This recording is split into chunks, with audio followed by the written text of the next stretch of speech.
I don't know about you guys, as much as I used to enjoy the MCU in its entirety, the DCEU was never all that great. So we'll see where the DCU goes. And then you have the DCAMU, if I got that right. And those movies I really enjoy, generally speaking. I know the Tomorrowverse is where things currently stand. I haven't taken in much of that content. I've seen the Crisis on Infinite Earths trilogy movies, but other than that, I haven't seen anything from the Tomorrowverse. My whole thing is like I've enjoyed cinematic universes or different types of universes for a while. The MCU is the main reason that that concept has really taken off, and so it seems like not most, but a lot more media is coming out focusing on like alternate realities, multiverses, and that whole concept. And it's not bad at face value. It's at a point where personally, when I see a new piece of content come out and it mentions the multiverse or alternate realities, I'm just cringing off rip because I'm like, okay, I'm kind of sick of this concept. Like, it's always existed. Like, even granted, I don't think we knew this until years after the fact, but even when you go back to classic cartoons, Ben 10, Generator Rex, what was that other one? There was another cartoon that was great. It had like this family that traveled. They were kind of like super spy ish, and they had a son. I think he had like black hair with a white stripe, and he had like this claw weapon thing, and they had this big white Sasquatch looking pet. I forget that. And there's one other show I think, but you know that whole show. I think they were all created by Man of Action. They were all supposed to be based in the same universe, and apparently they pitched that idea back in the day for Ben 10, the same way like Ben 10 and the Generator Rex crossover happened. I guess more of that type of stuff was supposed to happen. And it didn't because they didn't accept the pitch, I think for Man of Action or whoever else pitched it. And that made the news that they were all supposed to be in the same universe much more interesting because you, especially with Ben 10 leading the way, you're like, this is all planetary level events as it is. So all these different things interacting at the same time would have been great. But in my opinion, one of the things that allowed shows like Ben 10, Generator X, and those type of shows to be as fondly remembered as they are is that they were separate doing their own thing. It wasn't complicated trying to figure out how they meshed. That's how the Ben 10 and the Gen Rex crossover, that's what led to it being so hyped because they were so fitting and you know the characters worked well together. Like you can imagine Rex and Ben interacting and having a good time, you know, which ended up being a great crossover. It helped that you didn't have to anticipate that the same way you had to anticipate the Avengers assembling, the same way we're trying to anticipate who the next group of Avengers will be when they'll be assembling, who will it be comprised of, and who will lead it. Which, from past news, supposedly the current iteration of Avengers, if and when that happens, is supposed to be led by Sam Wilson's Captain America, Shuri's Black Panther, and Shang-Chi. That's supposed to be like the triple leader effect. I guess that's supposed to be their trio, like similar to Batman, Superman, and Wonder Woman. I guess that's supposed to be their version of that. As much as I've enjoyed the concept, I kind of hate that the multiverse, alternate reality concept is bleeding over so much to the point where we can't stray away from it because even with Spider-Man and the multiverse coming in, leading to everyone forgetting about him, MJ included, and now the next Spider-Man movie is supposed to be him without the Stark tech, without, you know, he got like a regular, just sparkly classic Spider-Man suit that he made by hand, similar to Tobey Maguire when he made his old costume from the original trilogy, all that stuff. And, you know, that's a full-blown reset. I'm not even gonna say that's a soft reboot. That's like a hard reset on MCU's Spider-Man played by Tom Holland. And it's like you could easily take this back to street level. And the first thing they decide to do is announce that whatever the next Spider-Man 4 or maybe the next trilogy in general is supposed to be, I guess it's supposed to focus on Tony or Peter being in college and him being a young adult. So he's adjusting to life there. But as Spider-Man is going to be another multiverse level threat. And it's like, I do want to see that, especially now that RDJ is going to be back and he's supposed to portray Doctor Doom. That interaction I'm looking forward to. I know a lot of people don't like it. And, you know, in hindsight, killing off Captain America, Chris Evans, and RDJ's Tony Stark just to bring them back for the next actual Avengers movie, I can see why that would come across as a dumb choice. It's like you didn't even give them breathing room before they did this in terms of the actual full-blown Avengers movies, right? So I can see why a lot of people don't like that. But I am looking forward to that interaction between Tom Holland's Spider-Man and RDJ's Doctor Doom. With that said, I don't see why that's not something they could have worked up to in some fashion, and at the bare minimum left the Spider-Man 4 that we're anticipating to be just ground level. Like, give me Green Goblin, give me Chameleon, give me maybe Rhino if they wanted to attempt that again, because they never did with Andrew Garfield's Rhino, which I haven't seen Kraven the Hunter yet, but I've seen the Rhino that is supposed to be in that movie. I think I would prefer to Andrew Garfield's Rhino from Amazing Spider-Man 2 at the end of it, but that's neither here nor there. My whole point being, like, you got a bunch of different street heroes. Mysterio. You got a bunch of different... Well, you already did Mysterio, excuse me. But yeah, no, you got a bunch of other villains that you could have made use of on the ground level, just in New York, not in a different planet, not in a different plane of reality. And you're still sticking to that. Like, this could be... Spider-Man honestly could be the best character in the MCU, depending on how they play the next film. But if they truly are sticking to multiverse level threats and they're not steering away from it, then unfortunately you're just going to put him in the same realm as Doctor Strange, who's kind of not terrible but not great right now, so he's like mid-tier. Scarlet Witch is guaranteed to come back. It's been confirmed. We're just trying to figure out how. And a bunch of other characters that are like, either we're kind of sick of them now, or based on what happens in the future will determine how good or bad they'll be received. And right now it's not looking hot for Spider-Man because they're feeding too much into the multiverse concept instead of just focusing on the individual characters at a ground level, fundamental, and then build it up. So my whole thing being, cinematic universes or just any type of universe concept just doesn't seem to be all that appealing anymore, to be honest. One exception of this rule, because I barely consider it a universe, is the Bayverse. In that whole just line of movies, you have, like, it's considered a cinematic universe. The Transformers films are considered a cinematic universe, but not really, because they don't bounce around from character to character with different pieces all over the place, and then they converge at a single point. Like, we don't have a movie focusing on Optimus Prime, but we got that from Bumblebee. But that's just in the past, you know, and that didn't introduce anything that was going to be brought up in later movies. We haven't had an Optimus Prime solo movie. We haven't had a Megatron solo movie. The closest thing that we got to those were Transformers 1, which was great. We finally got, like, background stories to them, and they set up a sequel, which I'm looking forward to if they do it right, because then that will explain the rise and eruption of the entire Autobot versus Decepticon war that tears Cybertron apart, which is more of an interesting thought because it's like, okay, Megatron is Megatron. This dude's just spazzing. He's gone, you know?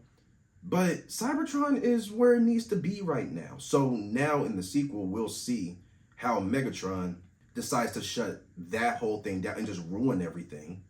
Because he literally could have just went back. Like, he was mad, I guess spoilers, he was mad that Energon started flowing through Cybertron again, and that everything was back to how it used to be, where everyone was equals and it wasn't as classist and all that stuff. Like, he didn't like that Optimus was successful in that. But that's what you were working for that whole time before you found out that Sentinel Prime betrayed y'all and that whole thing. You know, in my headcanon, they're in a position where it's like, either I could leave this whole thing alone and just let things be because Cybertron's back to where it needs to be. But clearly that's not going to happen because it's Megatron. So how are you going to screw things up? You know, that's how I look at it. But still, not a cinematic universe. We haven't had an Optimus Prime solo movie. We haven't had an actual Megatron solo movie in live action. You know, different characters that I like. I liked Ironhide. I wouldn't mind a film that focuses on Ironhide, and maybe a few other Autobots. Or Starscream. Starscream, if I remember correctly, especially if you're going by the early 2000s cartoons, is considered a fan favorite. He's one of the best characters and has great development. I wouldn't mind them bringing a version of Starscream closer to that, either in live action or just give him his own solo like side film and doing that and focusing on him. You don't need a massive universe for it to tie together. It's just great in its own right because people actually like Starscream a lot. All that said, while I personally would not consider the Transformers movies, the Bayverse movies, an actual cinematic universe, even though it's considered that, I wouldn't say that because all of those movies build up in a linear fashion, which I really like. And then you have the other side movies that really are just back in the timeline, and you got past Bumblebee and how he got his voice box screwed up. You got the Transformers when they had to go down to South America and they were in New York in like the 80s or 90s, something like that. But to me, that's not an actual cinematic universe. That's the Justice League movies, the Avengers movies, all that other stuff. I think that needs to slow down. Like, I'm at a point where if we're focusing on Marvel, I wouldn't mind Marvel taking a full-blown break from making any type of content for the next, because it's about to be 2025. So let's just call it 3 years. I would not be mad at Marvel not putting out any, at least big content like movies, but just in general. I wouldn't mind if Marvel Studios went quiet with the MCU for at least the next few years, because I think because they're the ones that really kicked off that concept and popularized it to such a degree that a lot of other entities are starting to do the same thing. Or, it's always been around also, because you can also look at the Chicago 1 universe, you got the Grey's Anatomy universe and all that stuff with Station 19 and Grey's Anatomy, all that stuff. But they're the ones that really kicked it into high gear, the shared universe concept. So I feel like their absence from it, and maybe in tandem with absence from DC trying to build it up, I feel like that would get a lot of people back into a mindset of, okay, how can we create stories that are good just in their own right? If I wanted to see a Starscream movie, I would not want to see a Starscream movie that hints at, like, say Transformers 1, where you see Starscream, but when they come across him, he's like essentially the leader of the Decepticons before they were the Decepticons. That's basically what it was. I wouldn't mind a backstory on him and how he even got to that position of power and influence to begin with. Which is another reason that's good, is because, again, especially if you were a fan of the early 2000 Transformers cartoons, you're well aware of the static between Starscream and Megatron, easily. So that movie and that iteration of Starscream, I don't know if there are other versions that also speak to that, but him having been in the position of power and then being usurped by D16 before he became Megatron, and I guess eventually Galvatron, and he switches between the two, that is what got in the back of my mind, like, oh, you know what? If in the sequel, if they wanted to revisit the tension between Starscream and Megatron and Starscream's desire to be better than him by any cost, Megatron usurping him as the leader of what ended up becoming the Decepticons would be a great way to do it. And having a backstory to Starscream and how he got in that position in the first place, that would be great to see, in my opinion. And then because we've already seen Transformers 1, we would automatically be able to plug in, the rest of it after the war kicks off and how Megatron took his position and all that stuff. That would be great. I wouldn't want to see, like, the same concept of the MCU, how it started off. The way the DCEU did it with the Justice League, they didn't even touch on all the main characters before the Justice League movie even came about, so that felt premature. They took closer, not quite, but they took closer to a Justice League War approach to that, where everyone kind of just show up at the same time and boom, you have a Justice League. Yeah, that clearly didn't work out too well. Like, I like the concept of alternate realities, all that stuff. They've always been a part of comics. They always will be there, and other, forms of popular culture. But I think we need a break from that, bro. Like, at least I need a break from it, personally. Like, again, especially if I was to focus on, say, Spider-Man, like, y'all have Spider-Man in a prime position to build him back up. Treat, in the next trilogy, you can at least start it off as, this is Spider-Man. And, because we just saw his origin story, we don't need the whole how Aunt May got unalived and that whole thing. We literally saw it in the first trilogy. We didn't even realize that the first trilogy of the MCU Spider-Man was his origin story. And a lot of people didn't like that. I think that was fantastic. That was great. With that said, you don't have to revisit any of the basic details that led to his creation as your friendly neighborhood Spider-Man. Now you can, build him up, to a degree of, we don't know him. Like, this is it can truly feel brand new. It really should feel like a brand new trilogy.